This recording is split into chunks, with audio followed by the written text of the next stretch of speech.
So in our previous class, we have completed the introduction of Man, Vyutpatti. Then we have talked about the subject of Man. Then we have discussed the qualities of Man, and last the sthan of Man, Man के स्थान. ठीक है. Further continuation of that, then we have completed Man के विषय. So today we will discuss the Man के कर्म first. Then we will see the मनोवाह स्रोतस. तो मन के कर्म बेसिकली मन आपकी बॉडी में क्या करता है. तो दिस श्लोक is very important. What this श्लोक सेज. श्लोक सेज इंद्रियाभिग्रह कर्मा, इंद्रियाभिग्रह कर्मा, मनस स्वनिग्रह. हाँ. तो श्लोक क्या कहता है. इंद्रियाभिग्रह कर्मा, मनस स्वस्य निग्रह.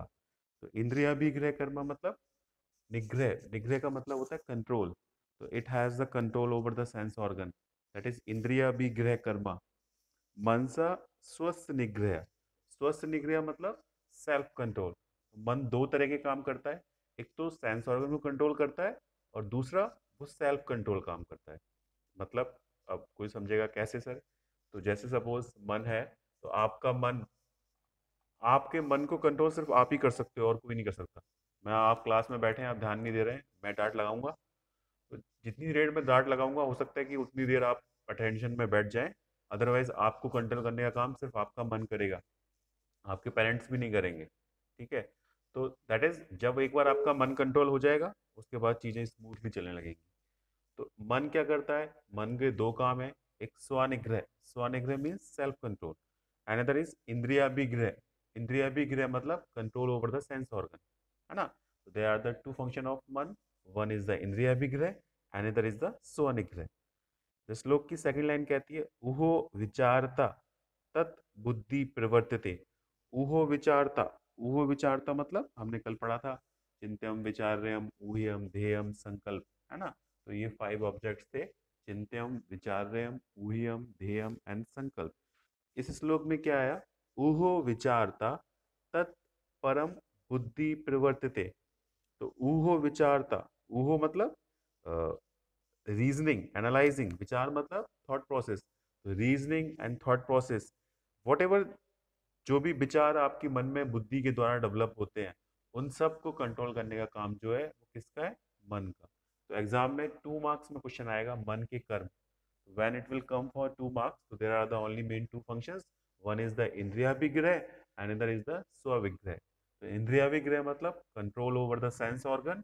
स्व विग्रह मतलब कंट्रोल ओवर द सेल्फ. तो मन खुद को कंट्रोल करता है, दैट इज मन स्वस्थ निग्रह. दूसरा फंक्शन इंद्रिया विग्रह.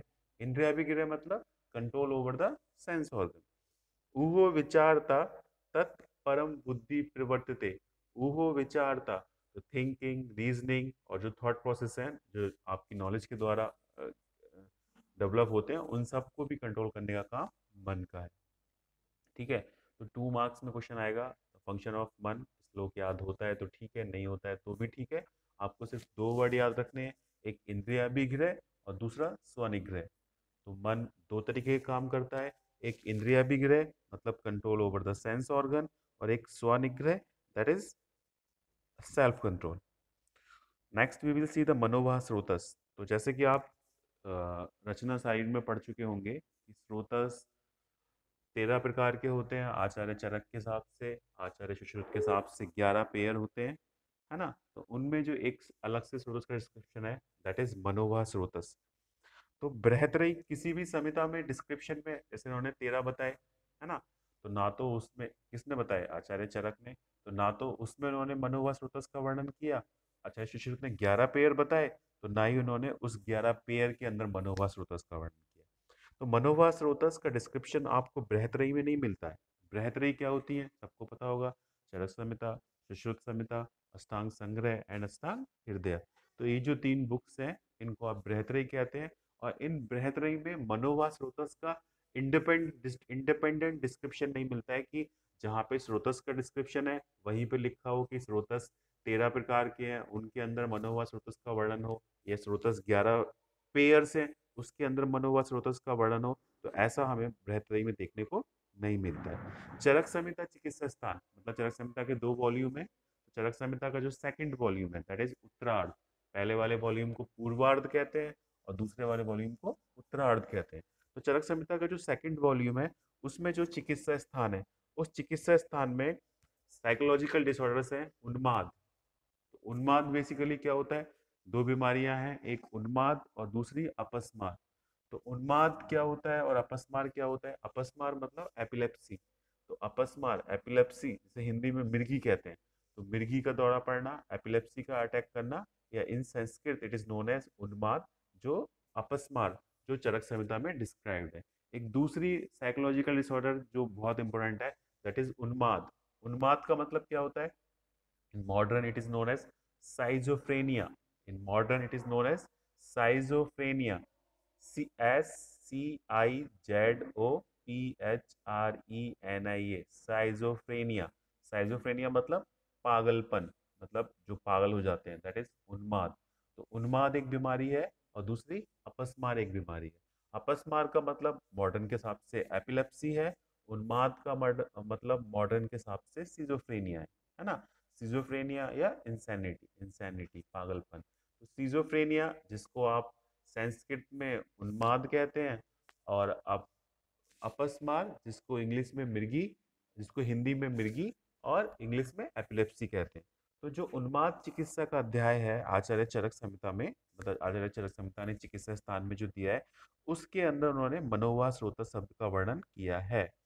तो वैसे बृहत्त्रयी में कहीं भी इंडिपेंडेंटली, मैं ये सब क्यों बता रहा हूँ, why I am saying all these things, मैं आपको इसलिए बता रहा हूँ क्योंकि क्वेश्चन आएगा मनोवा स्रोतस 10 मार्क्स में। ठीक है, ये फाइनल ईयर्स के बच्चों को भी नहीं पता होता मनोवा स्रोतस क्या होता है, तो ध्यान से सुनना। तो मनोवा स्रोतस बेसिकली क्या है? तो मनोवा स्रोतस का इंडिपेंडेंटली किसी भी बृहत्त्रयी में डिस्क्रिप्शन नहीं मिलता है, लेकिन आचार्य चरक ने चिकित्सा स्थान में उन्माद चिकित्सा अध्याय के अंतर्गत और इंद्रिय स्थान में दारुण स्वप्न, जैसे मैंने कल परसों बताया था ना कि इंद्रिय स्थान किससे रिलेटेड है? इंद्रिय स्थान मतलब जब आपकी डेथ होने वाली है तो किस तरह के स्वप्न आप देखते हो, किस तरह की आपकी बॉडी में चेंजेस हो जाते हैं, मतलब उस तरह का डिस्क्रिप्शन है इंद्रिय स्थान में।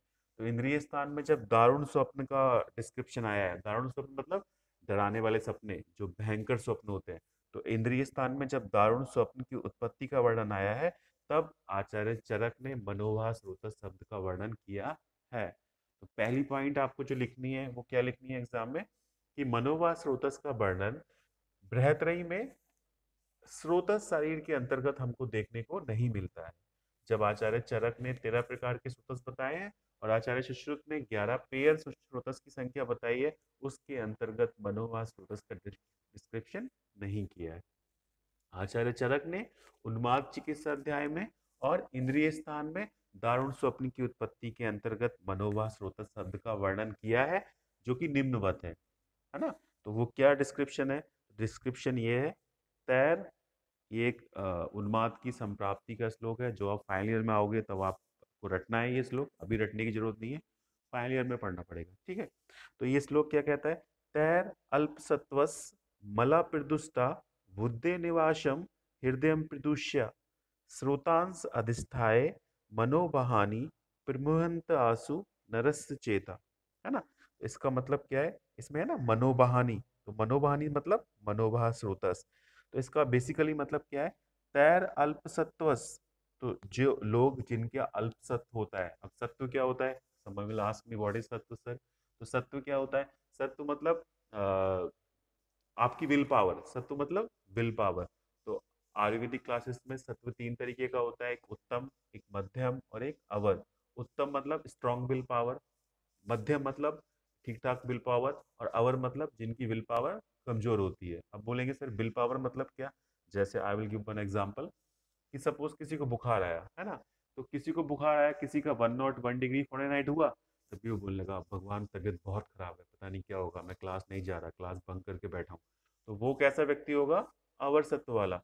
और किसी को अगर 103 डिग्री भी आया, फिर क्या, कोई बात नहीं यार, बुखार तो ये ठीक हो जाएगा, दवाई लूंगा ठीक हो जाएगा, तो दैट इज उत्तम सत्व वाला, प्रवर सत्व वाला। तो दैट इज विल पावर। तो आपको किसी चीज के प्रति आपकी जो थिंकिंग पावर है, आप उस चीज को कैसे लेते हो, इजी लेते हो या बहुत डिफिकल्ट लेते हो, तो दैट इज सत्वा।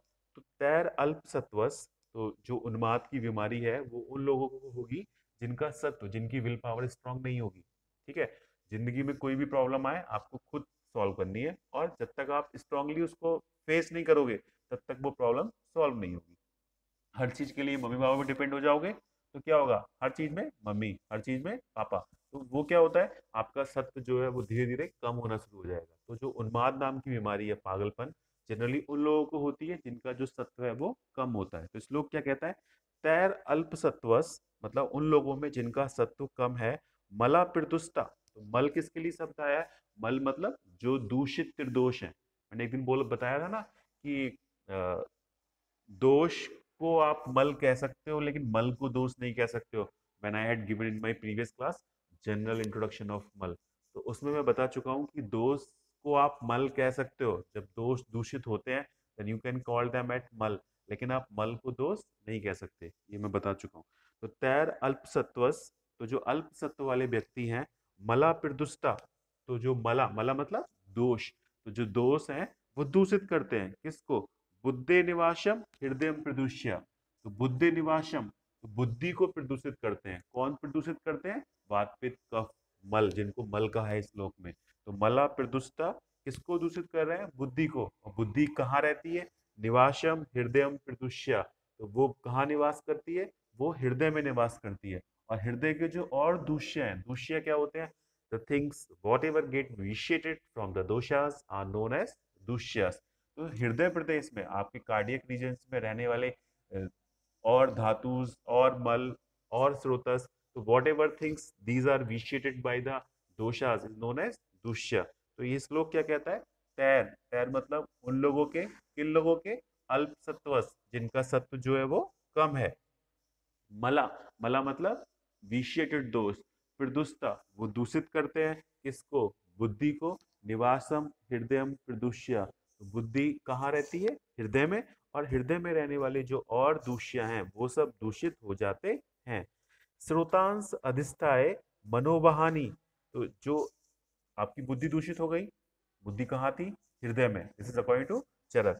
श्रोतांश अधिष्ठाय मनोवहानी, और जो मनोवाह स्रोतस का अधिष्ठान है, मनोवाह स्रोतस का अधिष्ठान है, प्रमोहंत आसु नरस्य चेता, तो मनोवाह स्रोतस का जो अधिष्ठान है वो मोहित, प्रमोह, प्रमोह मतलब आपको कंफ्यूजन है कि मतलब मोह, प्रमोह का मतलब क्या है, मोह शब्द सुना है ना, मोह, तो मोह शब्द का मतलब क्या है, कंफ्यूजन, कि मतलब ऐसा भी हो सकता है, ऐसा भी हो सकता है, कभी हम ये कह रहे हैं कभी हम वो कह रहे हैं, हम अपनी बात पे ही प्रूफ नहीं है ना।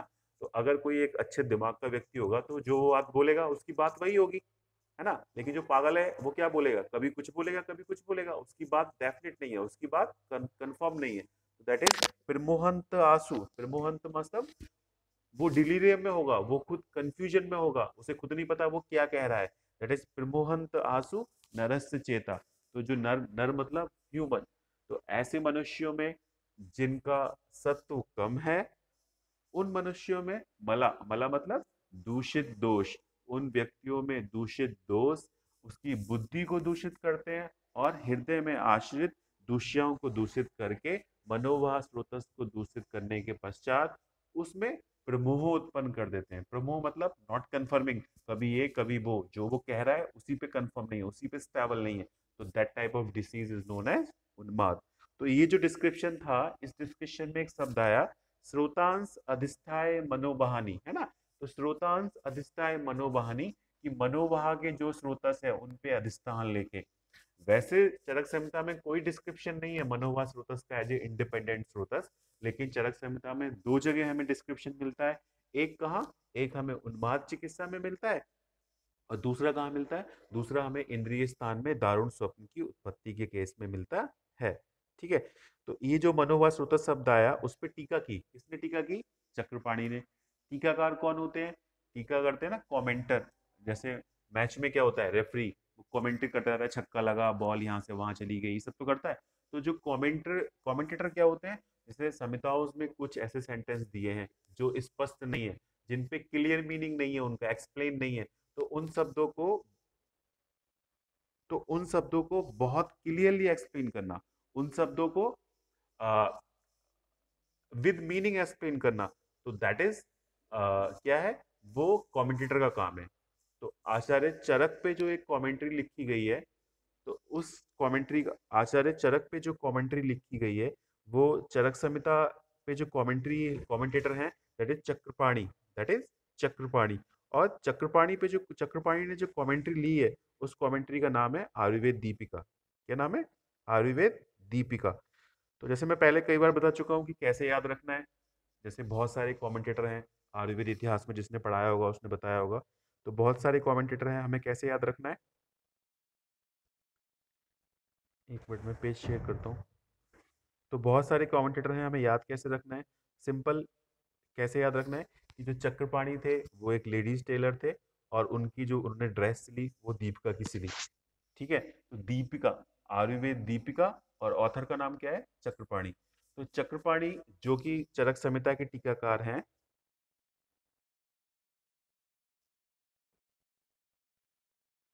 चक्रपाणी जो कि चरक संहिता के टीकाकार हैं, और उन्होंने जो बुक लिखी आयुर्वेद दीपिका, तो उसके अंतर्गत उन्होंने एक्सप्लेन किया श्रोतांश अधिष्ठाय मनोबहानी।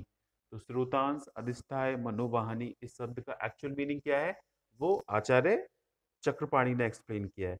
उन्होंने क्या बताया है? तो वो उन्होंने बताया इस श्लोक में। श्लोक क्या कहता है? श्लोक कहता है,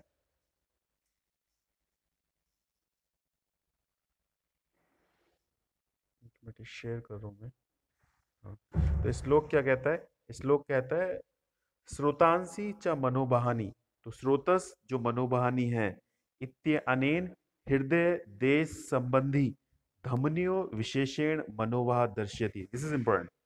ठीक है, ये जो मनोवाह स्रोतस का डिस्क्रिप्शन जो इस बुक में है, जो मैंने अपनी बुक में लिखा है, वो आपको किसी बुक में नहीं मिलेगा। इवन जरा जब थर्ड ईयर में काय चिकित्सा में जाओगे तब भी डिस्क्रिप्शन देखने को नहीं मिलेगा। तो दिस इज वेरी इंपॉर्टेंट। हाँ, कि मनोवाह स्रोतस बेसिकली हैं क्या। तो मनोवाह स्रोतस का डिस्क्रिप्शन आचार्य चक्रपाणी ने लिखा है किसमें? आयुर्वेद दीपिका में। आयुर्वेद दीपिका क्या है? आयुर्वेद दीपिका चरक संहिता की एक टीका है। चरक संहिता की एक टीका है जो किसने लिखी है? जो चक्रपाणी ने लिखी है। उसमें क्या लिखा है? श्रोतांसी च मनोवाहानी इत्यनेन।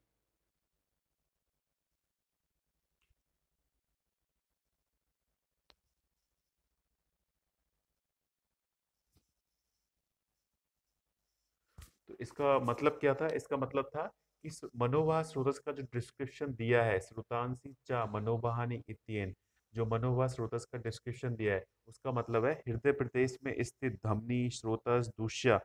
हृदय प्रदेश में स्थित धमनी स्रोतस दूष्य, उन सबको आपने किसके अंतर्गत लिया गया है? उन सबको आपने मनोवाह स्रोतस के अंतर्गत लिया है। तो मनोवाह स्रोतस बेसिकली होते क्या है? हृदय, और हृदय से रिलेटेड धमनी, सिराएं, whatever the things those are related to the heart that are considered as मनोवाह स्रोतस। किसने बोला ये आचार्य चक्रपाणी ने बोला। आचार्य चक्रपाणी कौन थे? आचार्य चक्रपाणी अ, चरक संहिता के टीकाकार हैं। आचार्य चक्रपाणी चरक संहिता के टीकाकार हैं। कौन सी बुक लिखी है? आयुर्वेद दीपिका। उन्होंने उस बुक में क्या लिखा है? उन्होंने उस बुक में लिखा है कि जो मनोवाह स्रोतस हैं, बेसिकली मनोवाह स्रोतस कौन है? मनोवाह स्रोतस हृदय से संबंधित दोष, धातु, धमनी, सिराएं, whatever the things those are related to the heart that can be considered as मनोवाह स्रोतस।